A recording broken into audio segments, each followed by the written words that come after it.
The secret is that we have America. Presenting to you the Prime Minister of Israel, His Excellency Benjamin Netanyahu. There is no question whatsoever that Saddam is seeking and is working and is advancing towards the development of nuclear weapons. No question whatsoever.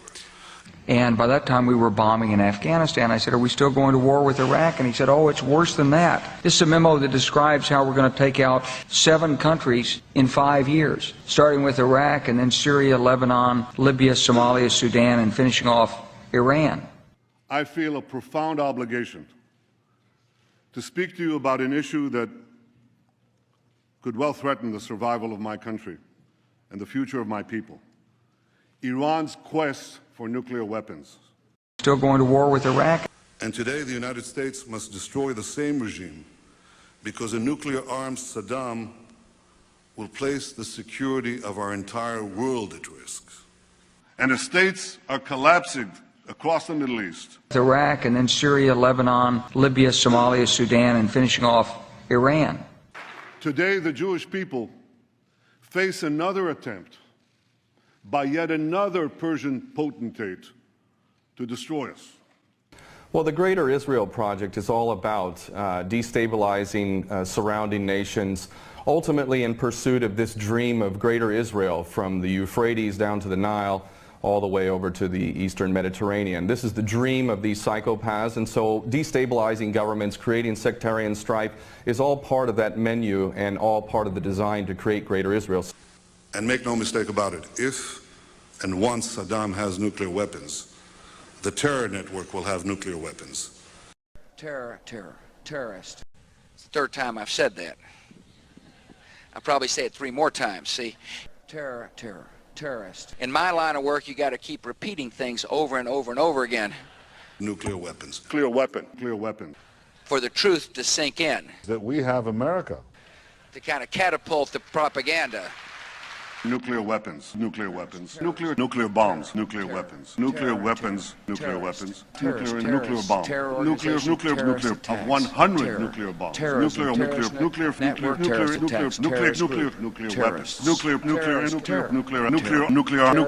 nuclear bombs, nuclear arsenal, nuclear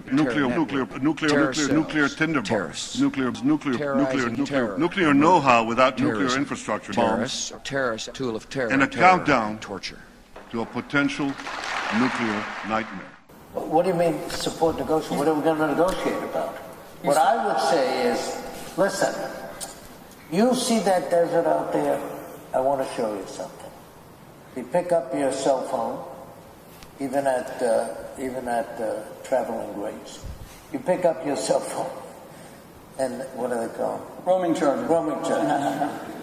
You pick up your cell phone and you call somewhere in Nebraska and you say, okay, let it go. So there's an atomic weapon goes over ballistic missiles in the middle of the desert that doesn't hurt a soul.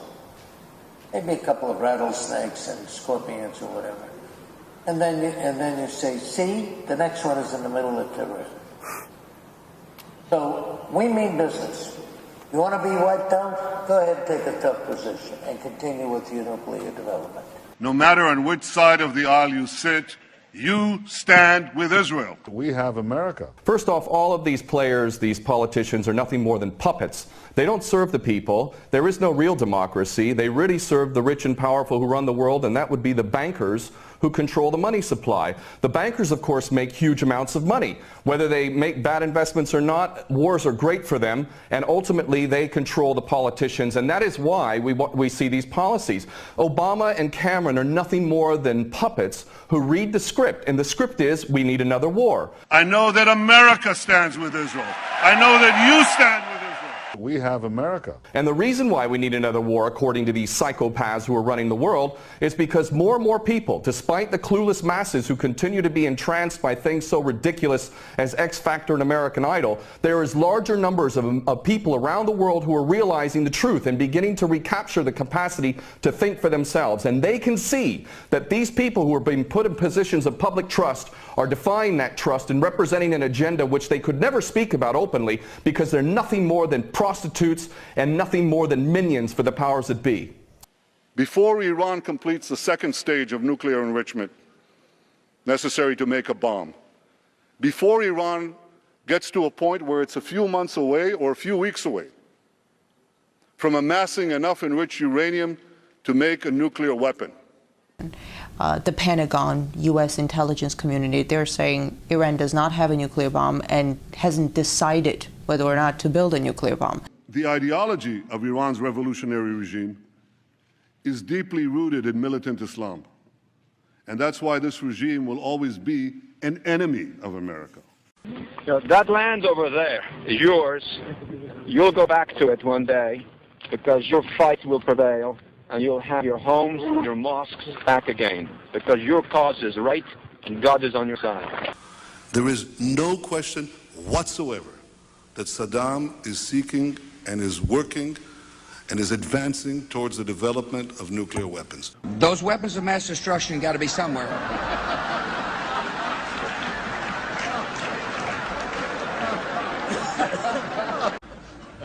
Nope, no weapons over there.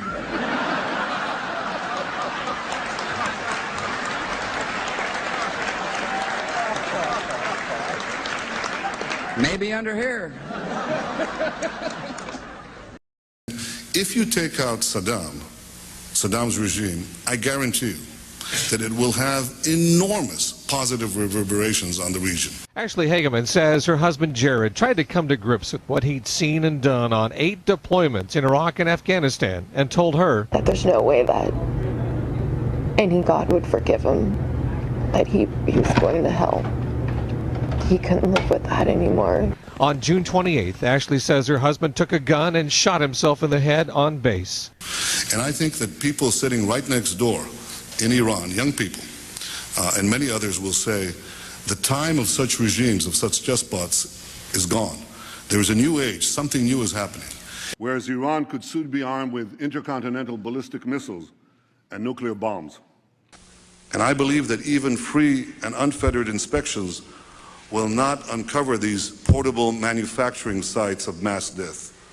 Those weapons of mass destruction got to be somewhere. And Iran's adherence to those restrictions would be supervised by international inspectors. Nope, no weapons over there. But here's the problem. See, inspectors document violations. They don't stop them.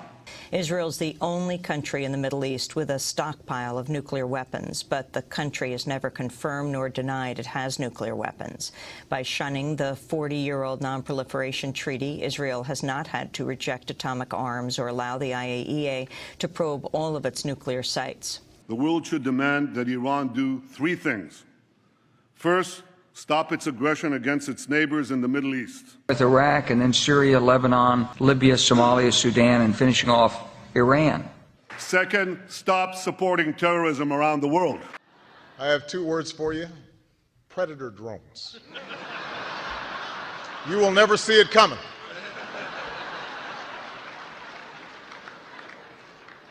You think I'm joking?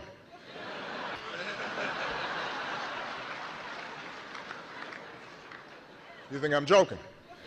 A man's got to do what a man's got to do. And third, stop threatening to annihilate my country, Israel. The United States in particular, Israel and Britain, are the biggest terrorists on the planet. So our little junior partners in Al-Qaeda, which is nothing more than a CIA database, thus the name Al-Qaeda, this is nothing more than a group of terrorists working together, each playing one different role, but all of them working together for the same goal, which is to maintain this hideous and sick and twisted, unjust world that we have, which is a perpetual state of war. Always one illusion, one boogeyman after another. But the fact is, Obama is nothing more than a puppet war criminal, just like his predecessor and every other U.S. president before him. So please don't tell people out there that the U.S. is not involved. It's directly involved, and it is arming people who are absolute psychopaths.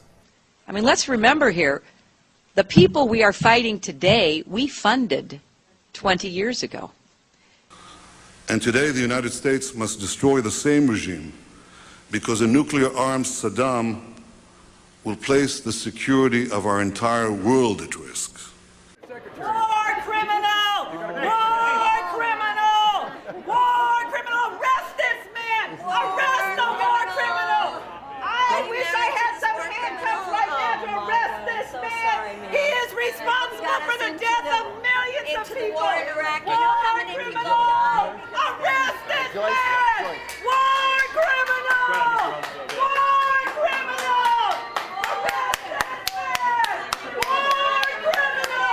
You're protecting a man responsible for the deaths of millions of Iraqis! Shame on you!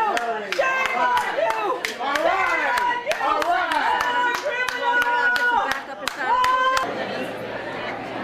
Here comes the war criminal, Donald Rumsfeld! War criminal! He killed people in Iraq! War criminal! Donald Rumsfeld! War criminal! I'll tell you one thing, unlike America, Israel seems to be able to fight wars very quickly. We helped the mastermind the Six-Day War. The Israeli had their key defense people. We had our key defense people, and they all sat around for about a week. They plotted and planned what was going to happen in that war. Didn't expect to be near a shooting war. National Security had the tape of the pilots, Israeli pilots, talking to their controller, saying it's an American ship. And the controller says, attack it. People don't realize they napalmed that ship. President Johnson had personal control over the ship, parked it in the Mediterranean, made a backroom deal with Israel to attack it with an order to kill all aboard. Then the attack on the ship was to be blamed on Egypt. The U.S. would enter the war and take over the entire Middle East. What is your secret? Because we don't seem to have the hang of that. The secret is that we have America. Nah. And America, you see, the point is that Israel, when it fights... Iranians obviously gain nothing from a war. If nobody wants it, then why the drums of war? Why are they so loud? There are people that want a war. I mean, do not think no one wants a war. You don't have wars unless someone wants it. And quite clearly, the Israeli government would like to see the United States smash Iran's nuclear program, which they think is creating the conditions where Iran could, with one leap forward, get a bomb. The Israeli lobby in the United States would like to see a war. They support the Israeli government. The neoconservatives do. Many Republicans do.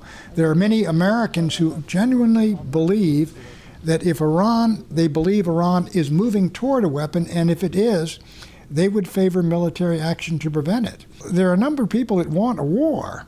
But is there a vital threat coming from Iran as you see it? I don't know. I don't. Look, Iran is not... Iran, I mean, during the Cold War, with due respect, Soviet Union had thousands of weapons. They could have destroyed us in an afternoon, and we could have done the same thing. I was around during the Cuban Missile Crisis. That was genuinely terrifying. But Iran doesn't frighten me, and I don't think it should frighten the American people. They don't have a bomb. They haven't made a decision to build one. They don't have the means to deliver one. And the Israelis have 300 atomic bombs. Ah! The secret is that we have America. Fuck! No!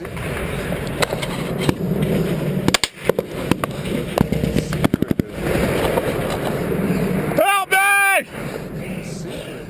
I'm hit! I'm hit! The secret is that we have America. I'm hit! The secret is that we have America.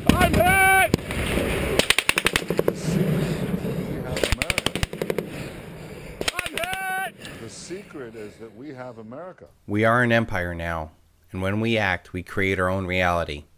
And while you'll study that reality, judiciously as you will, we'll act again, creating other new realities, which you can study too. And that's how these things will sort out. We're history's actors, and you, all of you, will be just left to study what we do. Karl Rove.